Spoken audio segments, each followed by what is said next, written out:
बात करेंगे हल्का, भारी, खोखला लगता है या लगती है या मालूम होता है या दिखाई देता है। कुछ एग्जाम्पल्स हैं, जैसे हल्का लगता है, भारी लगता है, खाली लगता है, खोखला लगता है। तो इस तरह के सेंटेंस को जब भी हमें बोलने की ज़रूरत पड़े तो इसके लिए हम लोग साउंड का यूज़ करेंगे।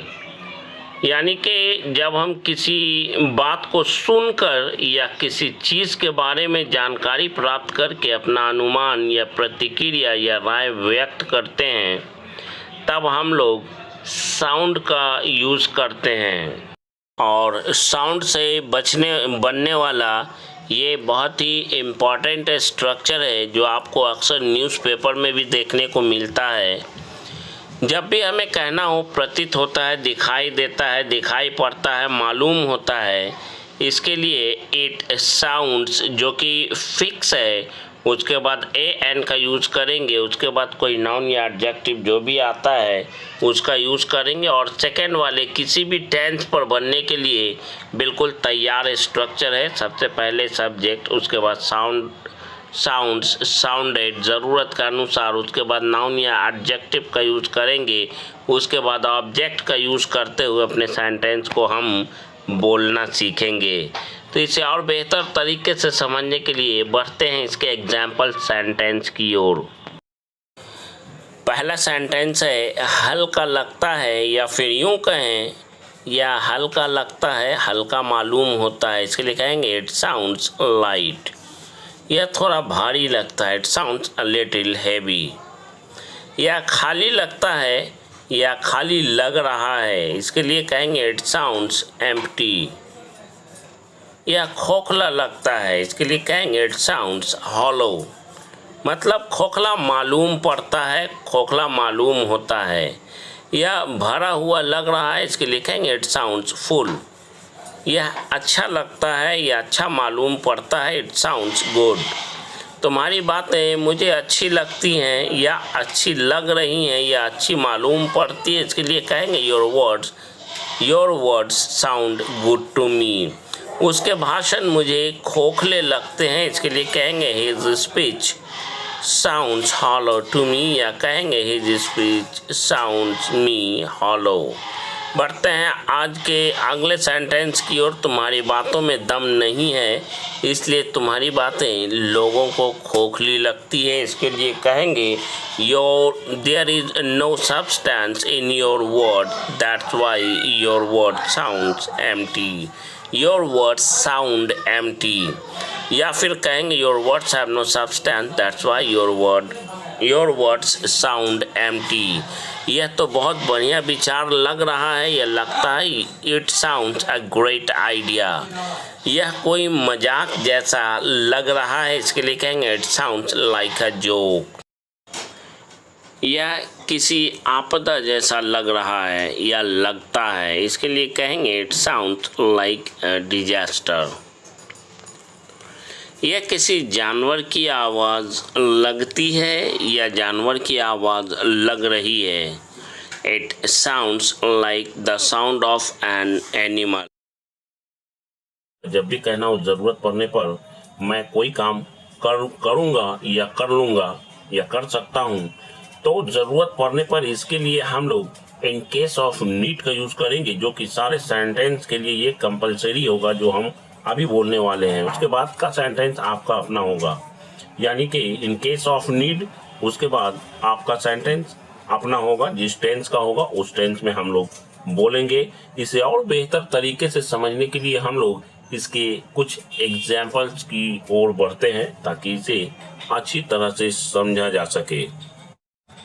तो पहला सेंटेंस है ज़रूरत पड़ने पर मैं तुम्हारे लिए अपनी जान की कुर्बानी दे सकता हूँ। इसके लिए कहेंगे in case of need I can sacrifice my life for the sake of you. या कहेंगे फॉर यू। ज़रूरत पड़ने पर मुझे कॉल करना, इसके लिए कहेंगे call me in case of need. या फिर इसके स्ट्रक्चर को उलटकर कहेंगे call me in case of need or in case of need call me. ज़रूरत पड़ने पर बेझिझक मुझे बताना, इसके लिए कहेंगे in case of need feel free to tell me. ज़रूरत पड़ने पर बेझिझक आप हमारे बच्चों को डांट सकते हैं। In case of need you can feel free to chide our children, या कहेंगे you can chide our children unhesitatingly, या कहेंगे you can unhesitatingly chide to our children. जरूरत पड़ने पर बेझिझक आप पुलिस को यहाँ बुला सकते हैं। In case of need you can unhesitatingly call the police here, या कहेंगे you can call the police here unhesitatingly. जरूरत पड़ने पर हम लोग आपसे जरूर मिलेंगे। In case of need we will definitely meet you, या कहेंगे we will surely meet you, we will certainly meet you. जब भी हमें कहना हो ऐसा भी तो हो सकता है कि, इसके लिए इट में ऑल्सो भी पॉसिबल दैट का यूज करते हुए अपने कंप्लीट सेंटेंस को बोलेंगे। चलिए बढ़ते हैं पहले एग्जाम्पल सेंटेंस की ओर, और ये रहा हमारा पहला एग्जाम्पल सेंटेंस आपके सामने।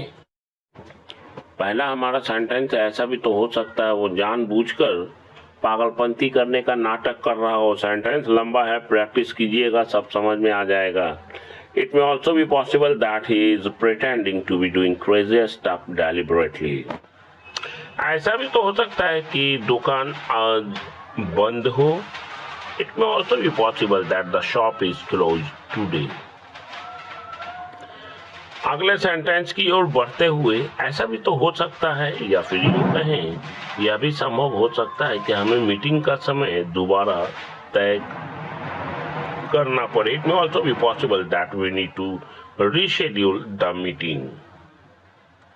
बढ़ते हैं अगले सेंटेंस की ओर। ऐसा भी तो हो सकता है कि वो तुमसे ही शादी करना चाहता हो। It may also be possible that he wants to marry you. ऐसा भी तो हो सकता है कि वह तुम्हें पसंद नहीं करता हो। It may also be possible that he doesn't like you or she doesn't like you. Let us move on to our next sentence. यह भी मुमकिन हो सकता है कि, या फिर यूं का यह भी मुमकिन है कि, या ऐसा भी तो हो सकता है कि वह पहले ही निकल चुका। It may also be possible that he has already left. ऐसा भी तो हो सकता है कि, या फिर यूं कहें यह भी संभव हो सकता है कि उसे देरी हो रही हो। It may also be possible that he is getting late. ऐसा भी तो हो सकता है कि वह तुम्हारे घर में चोरी करना चाहता हो। इसके लिए हम लोग कह सकते हैं It may also be possible that he wants to commit theft in your house. ऐसा भी तो हो सकता है कि उसे वहां अकेले रहना पसंद ही ना हो। It may also be possible that he doesn't want to stay there alone, या कहेंगे he doesn't like to stay there alone. ऐसा भी तो हो सकता है कि इस काम में ज्यादा समय लगे। It may also be possible that this task takes more time. यह भी संभव हो कि, या फिर इसकी जगह यूं कहें ऐसा भी तो हो सकता है कि यह लड़की सच कह रही हो या सच बता रही हो। It may also be possible that this girl is telling truth. ऐसा भी तो हो सकता है कि कीमतें बाद में कम हो जाए। इसके लिए हम लोग कहेंगे It may also be possible that the prices will drop later. पढ़ते हैं आज के अगले सेंटेंस की ओर। ऐसा भी तो हो सकता है कि, या फिर यूं कहें यह भी मुमकिन हो सकता है कि, या यह भी मुमकिन हो कि उन्हें हमारा ईमेल ही ना मिला हो। It may also be possible that they did not receive our email. बातचीत के जरिए इस मुद्दे को सुलझाना संभव हो भी सकता है। इस सेंटेंस के लिए कहेंगे It may also be possible that it's possible to solve this issue by talking. बढ़ते हैं आज के अगले स्ट्रक्चर की ओर, जिसमें हम लोग के मामले में के बारे में बोलना सीखेंगे, जिसके लिए इन टर्म्स ऑफ का यूज करते हुए अपने सेंटेंस को बोलेंगे। लेकिन इन टर्म्स ऑफ का यूज करने के लिए जरूरी है कि उसके स्ट्रक्चर को अच्छी तरह से समझें। तो स्ट्रक्चर इस प्रकार से है, सबसे पहले हम लोग अपना सेंटेंस कहेंगे, उसके बाद इन टर्म्स ऑफ, उसके बाद कोई वर्ब है तो आईएनजी फॉर्म के साथ यूज करेंगे, या फिर कोई ऑब्जेक्ट है तो ऑब्जेक्ट का यूज करेंगे। पहला सेंटेंस योग्यता के मामले में वह एक अच्छा नेता, he is a good leader in terms of ability. Talent के मामले में उसके टक्कर का कोई नहीं है, इसके लिए कहेंगे he has no match in terms of talent. सम्मान पाने के मामले में उसकी बराबरी का कोई नहीं है, इस सेंटेंस के लिए कहेंगे he has no match in terms of getting respect. He has no match in terms of getting respect. Dance करने के मामले में उसकी बराबरी का कोई नहीं है, he has no match in terms of dancing. कुछ होने के नाते से जुड़ा हुआ सेंटेंस को बोलना, जिसके लिए बीइंग का यूज हम लोग करते हुए सेंटेंस को बोलेंगे। तो इसका स्ट्रक्चर है बीइंग, उसके बाद ए और एन का यूज जरूरत के अनुसार करेंगे, उसके बाद कोई नाउन है तो नाउन का यूज करेंगे, उसके बाद अपना कंप्लीट सेंटेंस कहेंगे कि बीइंग के बाद नाउन आना ही आना है। हमारा सेंटेंस किसी भी टेंस का हो सकता है। एक कलाकार होने के नाते वो अपनी भावनाओं को अपनी पेंटिंग के माध्यम से व्यक्त करती है, इसके लिए हम लोग कहेंगे being an artist she expressed her emotions through her paintings. Next हमारा सेंटेंस है एक बेटा होने के नाते उसने लायक बेटा होने की भूमिका काफी अच्छे से निभाई है, काफी अच्छे के लिए वेल इनफ का यूज करेंगे। Being a son, he played a vital role of a worthy son well enough. एक पत्नी होने के नाते वह हमेशा एक आज्ञाकारी पत्नी रही है। Being a wife, she always has been an obedient wife. मकान का मालिक होने के नाते उसे थोड़ा और सख्त होना चाहिए था। Being a landlord, he should have been a little more strict.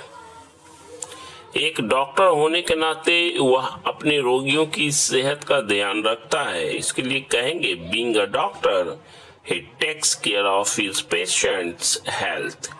बढ़ते हैं आज के अगले स्ट्रक्चर की ओर, जिसमें हम लोग बात करना सीखेंगे। जब भी कहना हो नाम की कोई चीज होती है, इसके लिए there is something called, sentence के लास्ट में टू का यूज करेंगे।